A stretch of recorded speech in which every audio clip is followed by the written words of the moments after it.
Students, the topic is subtraction of algebraic expressions. So we will cover this topic with the help of this example. इस topic में हम सीखेंगे कि कैसे given algebraic expressions को हम सब्ट्रैक्ट करते हैं. ठीक है. सो सिंपल सी अगर हम बात करें एक जनरल स्टेटमेंट की, जैसे यहाँ पे लिखा गया है सब्ट्रैक्ट 3 फ्रॉम 5, विच मीन्स कि हमें 3 को माइनस करना है 5 में से, राइट. सो हम क्या करते हैं, हम 5 को टॉप पर लिखते हैं, then just below 5 we will write 3, right. So फिर हम उनको माइनस कर देते हैं एंड वी विल गेट 2. इसी तरह से अगर हमारे पास कुछ अलजेब्रिक एक्सप्रेशंस हों तो उन अलजेब्रिक एक्सप्रेशंस को कैसे माइनस करते हैं हम आज वो सीखेंगे. सो यहाँ पे हमारा क्वेश्चन है subtract 3m square plus 6n from 3m square plus 8n, which means कि हमें इस पूरे एक्सप्रेशन को माइनस करना है इस एक्सप्रेशन में से, राइट. सो हम क्या करेंगे, जैसे हमें फ्रॉम 5 माइनस करना था तो हम 5 पहले लिखते हैं. ठीक है. हमें ये फ्रॉम वर्ड नोटिस करना है कि कौन से एक्सप्रेशन के साथ लिखा है. सो जैसे यहाँ पे इस एक्सप्रेशन के साथ फ्रॉम वर्ड लिखा है तो हम इस एक्सप्रेशन को टॉप पर लिखेंगे. ओके. सो हमने यहाँ पे लिख दिया ये वाला एक्सप्रेशन पहले 3m square plus 8n. Then what we have to do, we have to write the second expression just below it. पर इसको लिखने से पहले आपको लाइक टर्म्स भी नोटिस करनी है.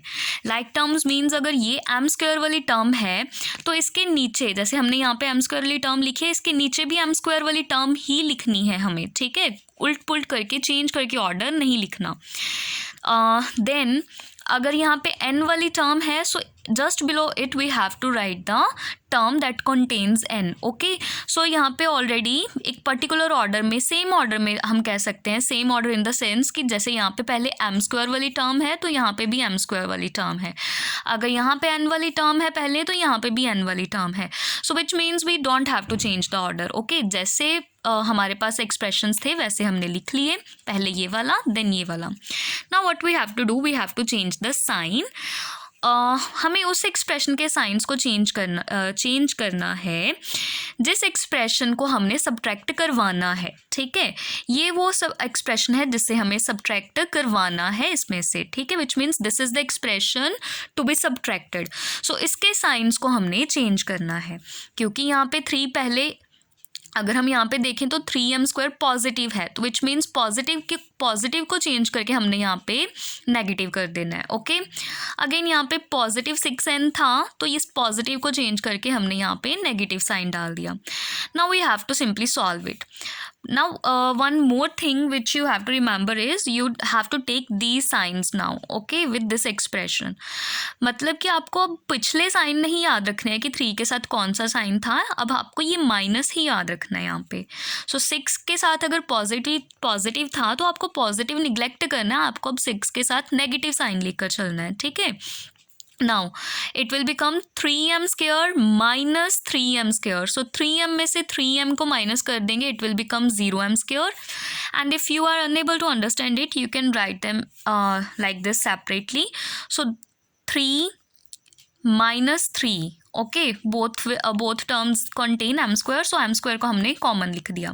सो 3 माइनस 3 विल बी 0. आप यहाँ पे सिंपली कर सकते हो. अगर फिर भी समझ नहीं आता तो आप इनको ऐसे ऑर्डर में भी लिख सकते हो कि 3 में से माइनस करना है हमने 3 को, so we will get 0, right. Because दोनों के साथ जो हमारा m स्क्वायर था प्रेजेंट था तो यहाँ पे आ गया 0m square. Similarly this is plus 8n and this is minus 6n, which means 8n minus 6n will be 2n, right. So अगर आपको सिंपली समझ नहीं आती calculations, again you can write like this 8 with positive sign, so 8, 6 with negative sign, so minus 6. okay. 8 minus 6n, which means 8 में से 6 को minus कर दिया, we will get 2. And sign आपको पता है कि हमने बिग नंबर वाला नोटिस करना है, सो 8 इज़ द बिग डिजिट, उसके साथ पॉजिटिव साइन था तो यहाँ पे भी पॉजिटिव 2 आंसर आ रहा है. Okay. So 2n is positive. So expression जो अब आपके पास आया that is 0m square plus 2n. Now we know that the coefficient of m square is 0 here, so we can neglect it. Okay.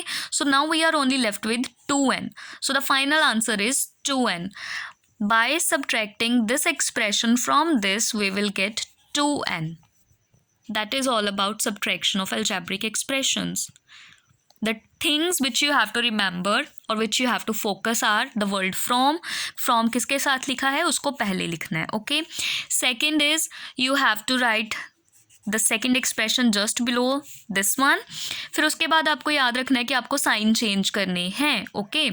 सो इस चीज़ के ऊपर भी आपको फोकस करना है. अगर पॉजिटिव है आपने नेगेटिव कर दिया, पॉजिटिव था नेगेटिव कर दिया. अगर किसी क्वेश्चन में नेगेटिव होता है यहाँ पे मान लो, तो आपको यहाँ पे पॉजिटिव कर देना था फिर. Okay. You just have to change the sign and then आपको फिर बिग डिजिट याद रखना है कैलकुलेशंस के टाइम पे और वो साइन आपको लिख देना है and simply you have to solve it.